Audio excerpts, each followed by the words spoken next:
नमस्कार, मैं साक्षी और आप देख रहे हैं करंट न्यूज। लखनऊ कालीगंज अग्निकांड सिर्फ एक हादसा नहीं बल्कि सिस्टम की लापरवाही की एक भयावह तस्वीर बनकर सामने आया है। जिस इमारत में कल दोपहर आग लगी, वहां पढ़ने और काम करने आए 15 युवा हमेशा के लिए इस दुनिया को अलविदा कह चुके हैं। कई अपने करियर के सपने लेकर आए थे, कोई नौकरी के जरिए परिवार का सहारा बनना चाहता था, तो कोई कुछ ही महीनों बाद शादी के सपने सजा रहा था। लेकिन कुछ ही मिनटों में आग और धुएं ने इन सभी सपनों को राख कर दिया है।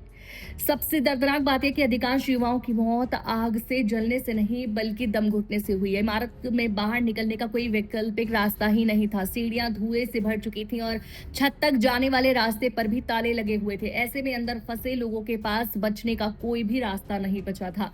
हादसे के बाद फॉरेंसिक टीम, पुलिस और एसआईटी लगातार जांच में जुटी हुई है। सरकार ने 4 लोगों को गिरफ्तार किया है और 4 अधिकारियों को निलंबित किया गया है।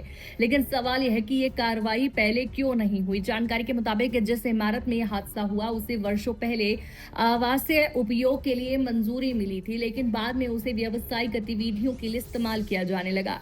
फायर सेफ्टी के पर्याप्त इंतजाम नहीं थे, इमरजेंसी एग्जिट नहीं था और सुरक्षा नियमों का खुलेआम उल्लंघन किया जा रहा था। स्थानीय लोगों का भी ये कहना है कि इलाके में ऐसी कई इमारतें हैं जो नियमों को ताक पर रखकर चल रही हैं, लेकिन प्रशासन ने कभी गंभीरता से कार्रवाई नहीं की।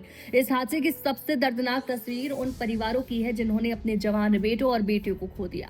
किसी मां ने अपना इकलौता सहारा खो दिया, किसी पिता के कानों में अब भी अपने बेटे की आखिरी आवाज गूंज रही है, पापा मुझे बचा लो।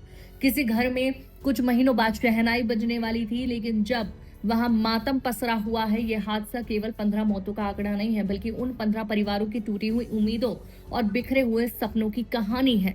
अब पूरा देश यही पूछ रहा है कि आखिर कब तक लापरवाही की कीमत आम लोगों को अपनी जान देकर चुकानी पड़ेगी, और क्या इस बार जांच और कार्रवाई सिर्फ कागजों तक सीमित रहेगी या फिर ऐसा उदाहरण पेश किया जाएगा जिससे भविष्य में कोई परिवार इस दर्द से ना गुजरे।